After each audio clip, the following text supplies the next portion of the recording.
Okay, I'm gonna make this as quick as possible because I really didn't want to make this video, but there's some stuff that I just have to address.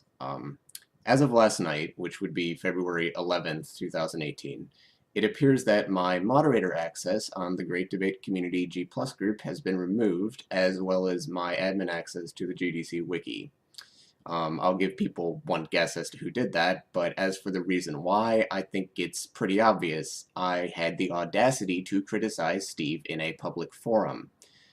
Last night, 13 Heathens ran a test run for Insomnia Shuffle on the Shadow Heathen channel because he's going to be bringing back the shuffles. And unsurprisingly, the topic of Steve's recent attacks against Scientist Sam and Dragnut Silvus came up. Specifically, we were discussing Steve's 2-hour drunken ramble from his rum and coke hangout last week. That hangout, I'm sorry to say, contained some of the most cringeworthy, delusional, and straight-up false horseshit that I've ever heard coming out of someone who I would have otherwise expected better from. Now, when Insomnia Shuffles were going on regularly a couple of years back, they were essentially one of the community's outlets, along with Talking Shit Tuesday, Xbox, and Nadia's Hangouts to some extent. Whenever someone in the community had an ego that was getting too big for their own good, the people in the shuffles were generally one of the first to take them down a peg. And at this point, Steve badly, badly needs to be taken down a few pegs. Now, I'll admit, what I and the others in the Hangout had to say last night regarding Steve's behavior wasn't particularly nice, but at this point, I'm honestly done trying to be nice. Because I'm sorry, if you're gonna go on a 2-hour drunken rant and make a bunch of personal attacks against two of the most respected, long-standing members of the community, make up a bunch of shit that they never said, misrepresent their attempts to actually help you and your group and your channel, and then spin this elaborate conspiracy theory about a coup to give control of the community to someone who never fucking wanted it in the first place, I'm sorry, that's just fucking bullshit right there. And then after doing all that in public, act surprised when there's a public backlash? No, you're seriously in need of a fucking reality check. So regarding me losing my mods, I really don't care about not having moderator access anymore. Like, I honestly couldn't give a shit about that. But what gets me more than anything else is the sentiment behind it, given how much effort I've put into contributing to those two platforms. Now, I never asked to be a mod in the GDC group. Steve initially gave me mods to get rid of a troll that was who was thread hijacking. But given the opportunity, I was happy to help out with the group in any way that I could. I did. I tried to be as useful of a moderator as I could, given the lack of concrete guidelines at the time. Every day I would go through and check each of the different categories for new posts in the group to see if there was anything that needed to be addressed. I would check profiles of new members before letting them in to see if there were any red flags. I tried to be more than just a passive moderator, we'll just say.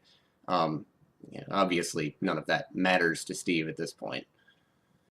As for the wiki, him removing my admin access there was really just fucking petty.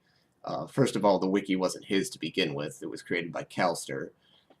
Now, I've been involved with the wiki literally since day one. I've spent quite a few hours adding pages and pages of content to the wiki, especially regarding topics related to community history or people who aren't as active anymore, stuff that predates both Steve's group as well as most of the people in it.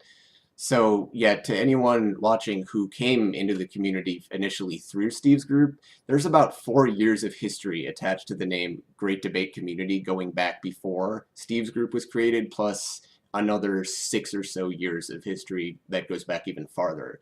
So if you hear him going around talking about how I created the GDC and I built this community up from nothing, no, he fucking didn't. He built his group on top of something that already existed and was well established, without which he would not have anywhere near the level of recognition that he does now. So to wrap things up here, I'd like to give a fair warning out to anyone who's gone out of their way to help Steve or to contribute to his channel or to his group in any way. No matter who you are, or how well respected you are in the community, or what your track record of contributions is, the second you step out of line and criticize Steve McRae in a public forum, or say anything that he could interpret as threatening to either his subscriber base or his standing in the community, you are considered disposable from that point on, and you will be thrown under the bus. Now, to end this video, I'd like to just reiterate a little observation I had a few months back during the whole drama with Steve threatening to ban anyone who talked to G-Man from his channel for 2 weeks. You guys remember that? Yeah, people didn't take that one very well either. During a off-air hangout, I said something to this effect. The internet is littered with little kings who rule over little virtual kingdoms with an iron fist and think that they're immune to consequences no matter what they say or do, and that everyone in the communities they run are just going to respond with, "Oh no, not the king." I've been actively participating in online communities for almost 15 years now. And I've seen multiple thriving online communities crumble because either one, they got too big and became unmanageable, which is what Steve wants to do with the GDC. He's admitted that several times. He wants everyone in the damn country to know about us. Or two, the egos of the person or people who run them grow too large for their own good, and they end up running the community right into the fucking ground. And I said, I didn't want to see the GDC turn into the Republic of Great Debatistan ruled by King Steve, where King Steve's word is law and no one can question it. And now we're at the point where, well... And the reality is, I'm not a fucking pawn. I'm a fucking king in this game. Need I say any more?